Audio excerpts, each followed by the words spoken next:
I mean, of course, we have to talk about the sleds because they are a very important part of the race, and we just didn't do a good enough job to make sure that they don't become a major issue.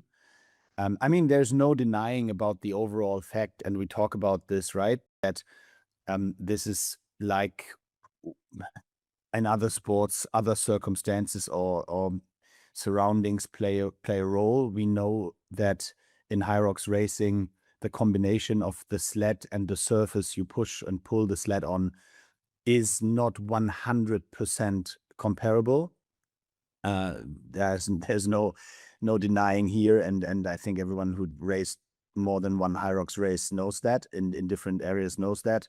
Even at the same race, there can be differences if a lane is very rubbed off basically, or someone fell down, it's wet, it's bleeding. There are just different different variables that play a tiny role. And there's a day where and then also that's also part of the truth.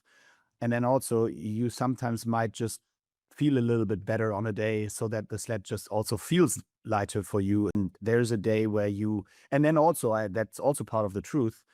And then also you sometimes might just feel a little bit better on a day so that the sled just also feels lighter for you. So there are so many variables that come into play. And that is usually supposed to be on an, let's say, low in a range that is what we consider acceptable. That's the right, I think, way to explain it. And we usually, or we do try to always make sure that all the variables combined, the resistance at that station stays within this range.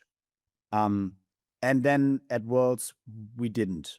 I mean, we did, but the result was not what we wanted, and we could clearly see that.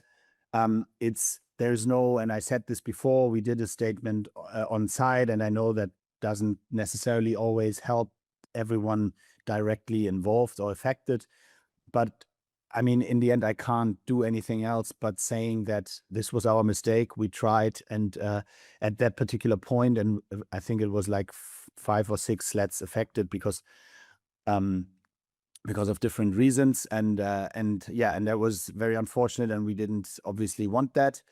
But we can't turn back time, and and can't change it now. So we just have to work on getting better and making sure that that doesn't happen again. And believe me, we were working very hard on this. It's not like we don't care. It's very much the opposite. And I can just say that we are really working on making sure that we keep this range in all the workouts in the future. And we do have, by the way, also listened to a lot of the feedback from the community.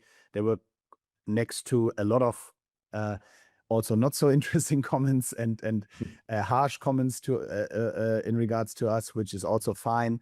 We have to be criticized for our mistakes, but there were also quite effective and progressive thoughts about how to optimize things, and we listened to that, and we used even a few of that in our current testing with Center, our sled provider, on working on solutions.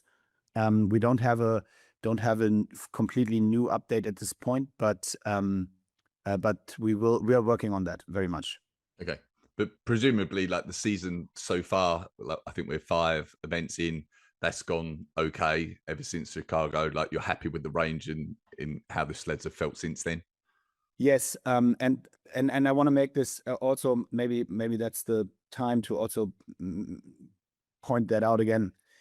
The one variable, and I know, and the comment from people I get that Center is a partner of us, but that does not that will never make me talk or about them if I don't really mean that.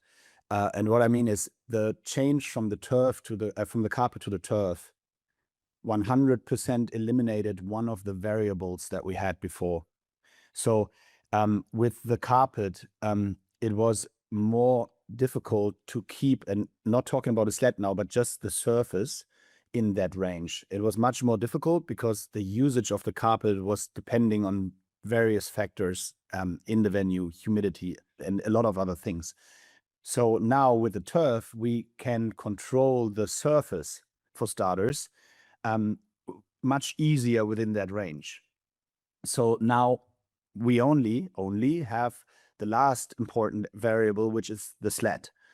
And now understanding what we need in order to have not have that issue anymore, we can focus very much on developing the sled. And by the way, the sled is also from the same provider, so there is no not one or the other, right? But that's definitely the truth. So we can control the surface now much better, and now we have to finalize working on the sled and making that as consistent as possible. Obviously, now we know that, and I know people don't really understand that because they use their sleds in gyms for tenth of years, but I don't think anyone has the overall usage of how much we use them in races all over the world.